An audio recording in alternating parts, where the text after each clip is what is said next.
வணக்கம்டா மாப்பிள்ள. தேனியிலேருந்து சீலா ஒரு வழியாக குழந்தைய காமிச்சிருச்சு. ரொம்ப சந்தோஷம், மகிழ்ச்சி.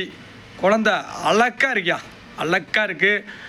குழந்தைக்கு எந்த நோய் நொடி இல்லாமல் நல்லபடியாக 100 வருஷம் வாழணும்னு நான் கும்பிட்ற கருப்பேன், சிவன், காளியாத்தா எல்லா சாமியும் நான் கும்பிட்றேன். ரொம்ப சந்தோஷமாக இருக்குது, அழகாக இருக்குது.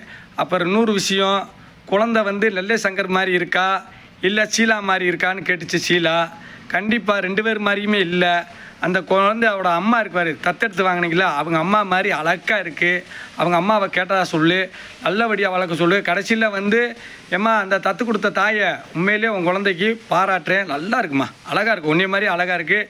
மகாலட்சுமி பிறந்திருக்குமா. சீலா கையிலெல்லாம் கொடுத்துடாத, குரங்கு மாதிரி வளர்த்துறோம் குழந்தைய, ரைட்டா?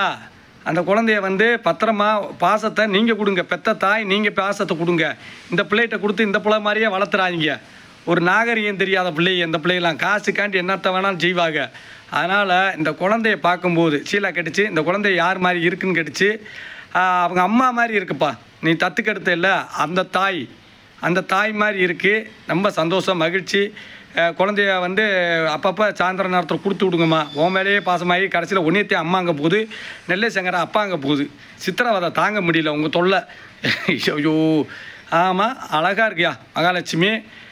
சீலா குழந்தைய இப்போ ஒழுங்காக முடிச்சிட்டேன்னா ஒரு மணி நேரம் தான் உனக்கு டைம் கொடுத்துருக்கு. அவங்க அம்மா தேடி வரவங்களையும் கொடுத்துரு.